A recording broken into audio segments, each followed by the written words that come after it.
एक रात तो ठहरो और यहाँ का मंजर भी देखो और दूसरे दिन भी पांडाल में अपनी उपस्थिति दो। इतनी दूर से आके सुबह 11 बजे आते हो, 2-3 बजे निकल जाते हो, उससे भाइयों को हौसला नहीं मिलता है। तो मेरी आपसे यही रिक्वेस्ट है सब बहनों से कि जो भी दूर से आए, एक दिन का समय लेके आए।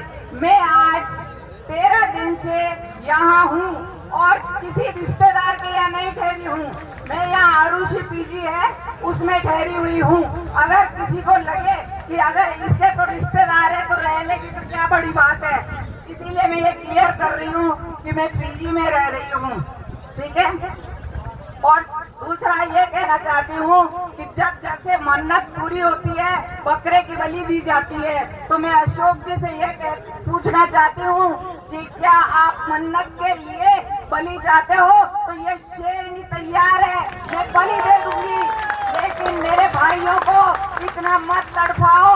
अशोक जी सुनो, कल भाइयों का नजारा देख के मेरे आंखों में आंसू आ गए। मैंने व्हाट्सएप पे मैसेज शुरू किए, भाइयों और बहनों को गालियां तक दी। मैंने कहा देखो कैसे मेरे भाई लोग कैसे जूझ रहे और तुम लोग घरों में बैठे हो, एक दिन भी यहाँ नहीं आ रहे हो। शर्म आने की बात है तुम्हें। मेरे मुंह से कुत्ता पता नहीं क्या क्या निकला, मैंने सब बोला, मेरे मन की भड़ास निकाली। जिंदाबाद जिंदाबाद जिंदाबाद जिंदाबाद। कल मैं एक नारा बोल रही थी, जो नारी को सड़क पर ले आए, तो एक बहन मुझे कह रही थी कि नहीं नहीं ये नारा मत बोलो। लेकिन कल की परिस्थिति देख के तो मैं उस नारे को वापस बोलूंगी। जो नारी को सड़क पर ले आए वो सरकार निकम्मी है, वो सरकार बदलनी है। जो नारी को सड़क पर ले आए वो सरकार निकम्मी है, वो सरकार बदलनी है। अगर हमको कुछ नहीं मिलता है तो भाई बहनों एक वोट नहीं मिलना चाहिए ऐसी सरकार को।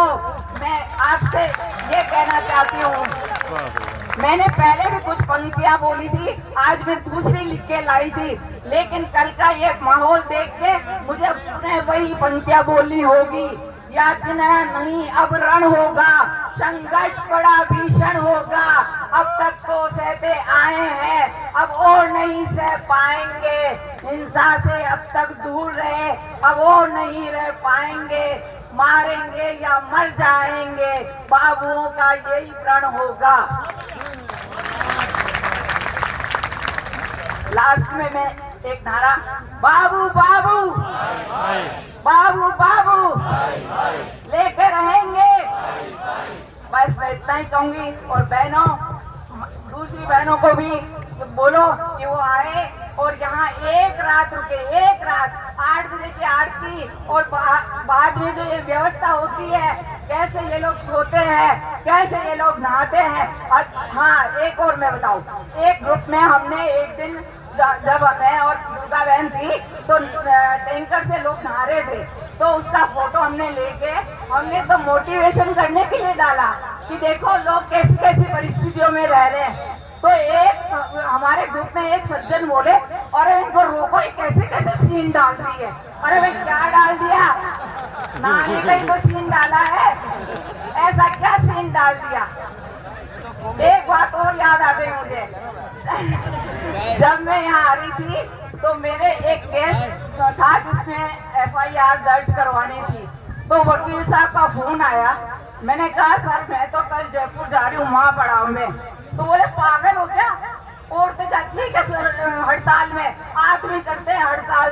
तो मैंने कहा आपको किसने वकील बनाया, आप तो वकील के काबिल नहीं हो जो अगर इस तरह कह रहे हो कि औरतें हड़ताल में नहीं जाएगी। फिर जब ज्यादा बहस हो गई तो फिर वो बोलते अरे मैं तो मजाक कर रहा था। मैंने मजाक, काट की मजाक है ये। तो ठीक है बहनों, मैं इतना ही कहूंगी। कौन सा वाला?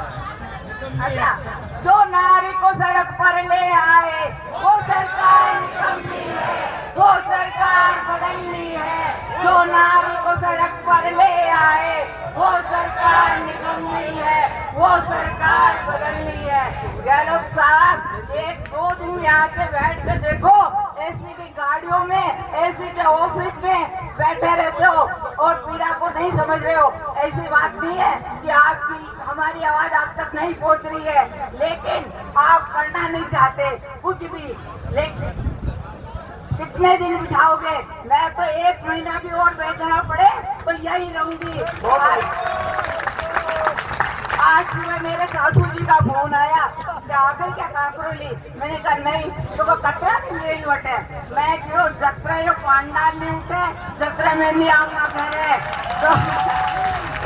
तो वो मुझे कहता है कि सारा ATM करवाऊं हो जाए।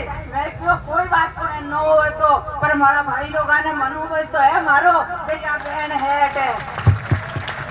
धन्यवाद।